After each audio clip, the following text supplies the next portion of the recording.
Hello friends, स्वागत है आपका मेरे यूट्यूब चैनल दर्श एजुकेशन में। आज हम आप लोगों के लिए मिड टर्म एग्जामिनेशन के क्लास 7th का हिंदी का पेपर लेके आए हैं, जो कि हम आज आप लोगों को इसका आंसर बताएंगे। उससे पहले अगर आपने मेरे चैनल को सब्सक्राइब नहीं किया तो आप मेरे चैनल को सब्सक्राइब करें, ताकि आगे भी आपको ऐसे ही आंसर की देखने को मिले। तो पहला है आपका खंड अ का वह विकल्पी प्रश्न।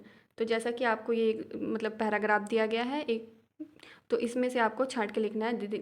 देखिए क्या लिखा है। श्यामा दोनों हाथों से स्टूल पकड़े हुए थी। स्टूल के चारों चारों टांगे बराबर ना होने के कारण जिस तरफ ज़्यादा दबाव पाता था और जरा सा हिल जाता था, उस वक्त केशव को कितनी तकलीफ उठानी पड़ती थी, यह उसी का दिल जानता था।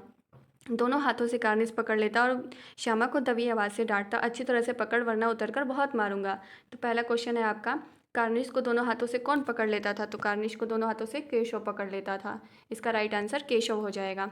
नेक्स्ट क्वेश्चन है आपका, केशव को तकलीफ क्यों उठानी पड़ती थी? केशव को तकलीफ क्यों उठानी पड़ती थी?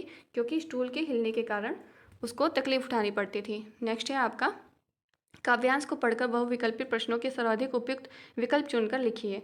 वह चिड़िया जो चोंच मारकर दूध भरे जड़ी के दाने रुचि से रस से खा लेती है, वह छोटी संतोषी चिड़िया, नीले पंखों वाली मैं हूँ, मुझे अन्न से बहुत प्यार है। चिड़िया का स्वभाव इसमें कैसा है? तो चिड़िया का स्वभाव इसमें बताया गया है कि संतोषी है। नेक्स्ट है आपका, चिड़िया रस रुचि से रस से क्या खा लेती है? तो रुचि से रस से क्या खा लेती है? मीठे फल के दाने। इसका राइट आंसर ये हो जाएगा। नेक्स्ट क्वेश्चन है आपका, पेड़ पर नीला मोर बैठा हुआ है, वाक्य में विशेषण क्या है? तो नीला यानी उसकी विशेषता है कि नीला मोर बैठा हुआ है। नेक्स्ट है आपका, क्या तुम विद्यालय गए थे? वाक्य के अंत में उचित विराम चिन्ह लगेगा। कौन सा विराम चिन्ह लगेगा? तो इसमें लगेगा प्रश्नवाचक, क्योंकि ये क्वेश्चन पूछा गया है कि क्या तुम विद्यालय गए थे।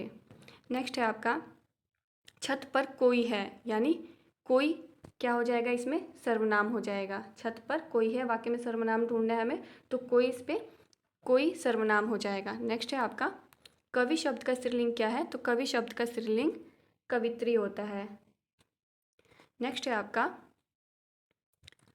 गद्यांश को पढ़कर बहुविकल्पी प्रश्नों के सर्वाधिक उपयुक्त विकल्प चुनकर लिखिए। मुरली वाला हर्ष हर्ष से गदगद हो उठा, बोला सबको देंगे भैया, लेकिन जरा रुको, ठहरो, एक एक को देने दो, अभी इतनी जल्दी हम कहीं लौटे थोड़े ही जाएंगे, बेचने तो आए ही हैं और हैं भी इस समय मेरे पास एक दो नहीं, पूरी 57। हाँ बाबूजी, क्या पूछा था आपने, कितने में दी? दी तो मैंने 3-3 पैसे के हिसाब से है, पर आपको 2-2 पैसे में ही दे दूंगा। पहला क्वेश्चन है आपका, हर्ष से कौन भर उठा? तो हर्ष से कौन भर उठा? मुरली वाला हर्ष से भर उठा। नेक्स्ट है, मुरली वाले के पास कुल कितनी मुरलियाँ थी? तो उसके पास कितनी मुरलियाँ थी? टोटल 57 मुरलियाँ थी। उसके बाद है, बाबूजी ने मुरली वाले से क्या पूछा था? बाबूजी ने मुरली वाले से पूछा था मुरली का दाम। नेक्स्ट है, मुरली वाला सभी को मुरली कितने पैसे के हिसाब से देता था? तो मुरली वाला सभी को मुरली कितने के हिसाब से देता था? 3 पैसे के हिसाब से देता था। नेक्स्ट है आपका, काव्यांश को पढ़कर बहुविकल्पी प्रश्नों के सर्वाधिक उपयुक्त विकल्प चुनकर लिखिए।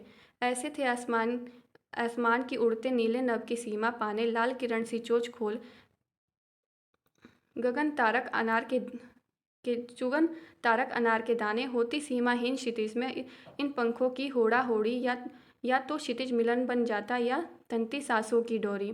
तो पहला क्वेश्चन है आपका, इतना क्लियर दिखाई नहीं दे रहा, तो देखिए, नीले नभ की सीमा कौन पाना चाहता था? तो नीले नभ की सीमा कौन पाना चाहता था? तो नीले नभ की सीमा आपका पंछी पाना चाहता था।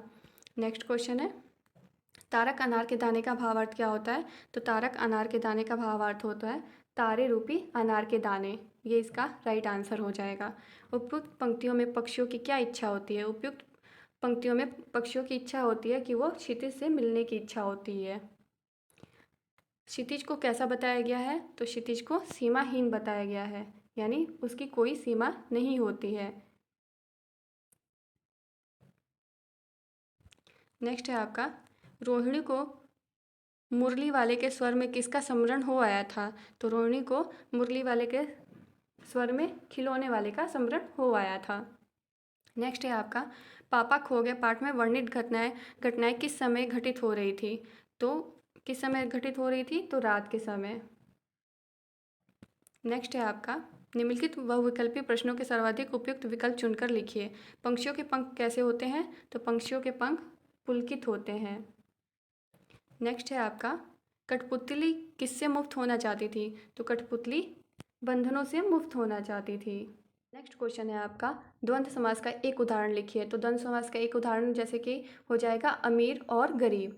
और नेक्स्ट क्वेश्चन है आपका, मुझे विद्यालय जाना है, वाक्य में रेखांकित सर्वनाम शब्द मुझे का भेद बताइए। तो मुझे का भेद होता है उत्तम पुरुष, जो कि उत्तम पुरुष में से बताने वाला अपने बारे में बताता है, यानी मुझे, मैं, मेरा, इस ये सब क्या हो जाएगा, उत्तम पुरुष में आ जाएगा।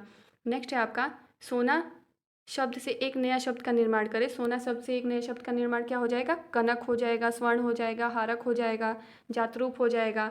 और मिठाई शब्द का बहुवचन क्या हो जाएगा, मिठाई शब्द का बहुवचन मिठाइयाँ हो जाएगा, मिठाइयाँ हो जाएगा। उसके बाद है नेक्स्ट क्वेश्चन, मिठाई वाला पाठ में फेरी वाला विभिन्न रूपों में क्या क्या बनकर आता था।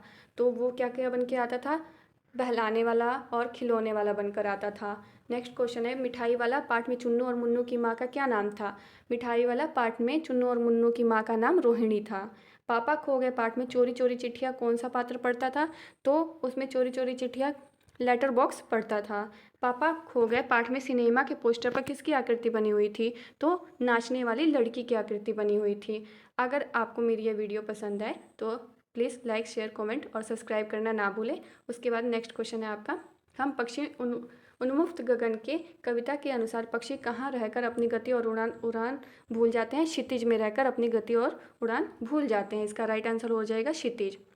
हम पंछी मुक्त गगन के कविता के अनुसार पक्षी किसमें विघन नहीं चाहते हैं, वो अपनी उड़ान में विघन नहीं चाहते हैं, यानी आकुल उड़ान में विघन नहीं चाहते। इसका राइट आंसर हो जाएगा आकुल उड़ान।